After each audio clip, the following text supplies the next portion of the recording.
This is war. The storm outside might have passed, but the hurricane of betrayal, crushing pressure, and scandalous secrets inside Garland Memorial Hospital is about to destroy everything we thought we knew. The devastating tornado might have ripped the roofs off houses and shattered the country club, but the emotional devastation happening right now in these sterile hospital corridors is violently tearing families apart. Everything has just changed in the blink of an eye. Eva Thomas is fighting a horrific battle for her life, bleeding out from the inside with a completely destroyed liver, and the absolute shocker. The only person on this earth who can save her is the one person who has every single reason to turn her back and walk away. Yes, I am talking about Catherine "Cat" Richardson. The stakes have never been this horrifyingly high, and the psychological warfare we are about to witness is going to leave scars that will never, ever heal. Let's set the scene for this absolute medical and emotional nightmare. Eva is lying there, fragile, pale, and hooked up to a terrifying ventilator. Her liver is completely beyond repair from that brutal, bloody fall in the dark stairwell during the tornado. The clock is rapidly ticking down to 0, and the Grim Reaper is practically standing in the room. The doctors have run the tests, and the results are a parade of devastating failures. They've ruled out Ted Richardson. They've ruled out a hysterical Leslie Thomas. They've even ruled out Andre Richardson due to his medications. The donor pool has completely dried up, evaporating into thin air, leaving only one viable living lifeline, Cat. Can you even begin to imagine the sheer, suffocating terror of realizing you are the sole, absolute barrier between life and death for someone you have openly despised? This isn't just a medical crisis anymore, ladies and gentlemen. This is a brutal psychological torture chamber designed specifically for Cat Richardson. And how does her family react to this monumental revelation? Do they hold her trembling hand? Do they offer her grace, understanding, or a moment to process this earth-shattering news? No, absolutely not. It is a brutal, savage attack on Cat's fragile conscience. We are currently witnessing Martin and Isaiah vs. Cat in a sickening battle of guilt, judgment, and manipulation. Martin, her own flesh and blood brother, has the absolute unmitigated audacity to glare at her, his eyes filled with venom and impatience. He brutally brands her as Princess Cat, calling her selfish right to her face. He is practically bullying and dragging her into the operating room against her will. And Isaiah? The glaring, heavy judgment radiating from him is enough to break the strongest of warriors. They are aggressively backing her into a suffocating corner, completely ignoring her own visceral fears and the trauma she just endured. The pressure is crushing, suffocating, and it breaks my heart into a million pieces to see Cat sobbing hysterically, completely shattered, running away from the very people who should be fiercely protecting her. Let's be entirely real for a second and dive deep into Cat's complex psychology.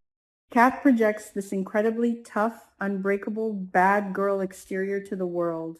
She wears her biting sarcasm, her fierce independence, and her strength like a heavy suit of titanium armor. But underneath that impenetrable shield, she is terrified. She is a frightened, overwhelmed young woman, and she is nowhere near as invincible as she pretends to be. How could she be? She is a girl who just moments ago watched Ava cough up warm blood onto her own bare hands in a pitch-black, terrifying stairwell while a tornado ripped the building apart above them. She is deeply traumatized. The sheer magnitude of being told, "You must let surgeons cut you open and take a piece of your organ to save the daughter of the woman who actively destroyed our family," is a pill far too massive to swallow in a matter of seconds. Cat is drowning in a dark ocean of fear, and her family's aggressive, militant tactics are only violently pushing her head further underwater. But wait, hold on to your seats, because it gets infinitely worse. Enter Ted Richardson. Ted is about to push Cat right up against the ultimate, immovable wall of guilt. We are looking at Ted vs. Cat's boundaries, and it is a painful, gut-wrenching spectacle. We all know Ted is fundamentally a good father. We know he feels an overwhelming, almost suffocating sense of responsibility for all his children. But in his desperate, frantic, tear-filled bid to save Eva from flatlining, he is unintentionally sacrificing Cat's mental sanity. Ted is going to pressure Cat, pleading with her, looking at her with those desperate fatherly eyes, and laying the impossibly heavy burden of a life or death ultimatum squarely on her young shoulders. It's a devastating, toxic dynamic. Ted is essentially asking Kat to play God, and in doing so, he is completely invalidating the massive paralyzing anxiety she is experiencing. This is emotional warfare, plain and simple, and it is tearing Kat apart from the inside out. Now, you might be screaming at your screen asking yourself, where on earth is Nicole in all of this? Where is Kat's mother? Where is the brilliant, highly trained psychiatrist who should be diagnosing her daughter's acute trauma and holding her tightly through this waking nightmare? Prepare to be absolutely sickened. We are witnessing Nicole vs. her maternal duty, and Nicole is failing spectacularly. Nicole is absolutely nowhere to be found when her daughter needs her the most. And why? Because she is busy getting hot, heavy, and intimate with Dr. Kiao Rollins? Are you kidding me right now? While her daughter is weeping uncontrollably in the cold, sterile hospital hallways, practically having a full-blown nervous breakdown over a forced organ donation, Nicole is blowing off her post-tornado stress by hooking up with Kiao. The sheer scandal of this is enough to make my blood boil. This is the ultimate, unforgivable betrayal of maternal duty. Sure, we can play devil's advocate and argue that nobody has explicitly rushed into Nicole's office to scream that Eva is dying and Kat is the only match. We can say she is blissfully, ignorantly trapped in her little steamy bubble of passion and stress relief. But the optics are absolutely horrific and deeply unforgivable. Nicole is a medical professional. She is a trained psychiatrist. She knows better than anyone the severe psychological trauma a natural disaster inflicts on a person. She should be out there doing a head count, frantically checking on her kids' emotional states, and providing psychiatric first aid. Instead, she is selfishly indulging in a steamy, illicit distraction. When Kat inevitably finds out that her own mother was busy rolling around in the sheets while she was being verbally abused and bullied into major surgery, the fallout is going to be absolutely nuclear. Thank the soap opera heavens for Chelsea and Anita. Since Nicole is entirely MIA and failing at motherhood today, somebody has to step up and be the anchor for this poor, terrified girl. We are about to see Chelsea and Anita vs. Kat's inner demons, and these two women are about to become the ultimate undisputed heroes of this storyline. They find Kat in her absolute darkest moment, collapsed, sobbing uncontrollably, and furiously venting about the monsters in the hallway who are criticizing her every move. This is exactly the kind of gentle, loving intervention Kat desperately needs. She doesn't need another guilt trip. She doesn't need to be called names. She needs a safe, warm space. She needs someone to validate her sheer terror, wipe her tears, and hold her before she can even begin to process the terrifying idea of going under the surgeon's knife. The upcoming scenes between Kat, Chelsea, and Anita are guaranteed to be pure, unadulterated, Emmy-winning television gold. As Kat cries and pours out her fractured soul, Anita's wise, grounding, maternal presence and Chelsea's deep, empathetic ear finally begin to stabilize Kat's spiraling mental state. They don't force her into a decision. They don't call her Princess Kat. They just sit with her, love her, and listen to her pain. And it is through this beautiful, supportive, profoundly emotional sharing that Kat begins to find her center again. She realizes that she is not the selfish, evil villain that Martin is cruelly painting her to be.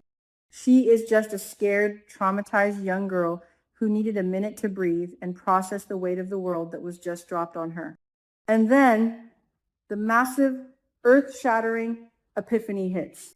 Once the blinding panic finally subsides, Kat's true, beautiful golden heart shines through the darkness. She realizes a fundamental, undeniable truth. No matter who Eva is, no matter the toxic bad blood between them, and no matter the horrible things that have been said, Eva does not deserve to be abandoned to die alone on an operating table. Kat looks at the entire twisted situation and recognizes the ultimate moral high ground. Leslie Thomas might be a wicked, manipulative, cruel, and vindictive woman who has inflicted endless, agonizing pain on the Dupree and Richardson families, but Kat refuses to stoop to her disgusting level. If Kat lets Eva die out of spite or fear, she becomes just as cold, calculating, and heartless as Leslie. And Kat is absolutely not Leslie. In a moment of pure cinematic triumph, Kat decides to completely let go of her deep-seated complex, her burning hatred, and her paralyzing fear. She makes the monumental, incredibly selfless choice to do what she truly wants deep down in her soul. She wants to save a life. She refuses to let Eva die on her watch.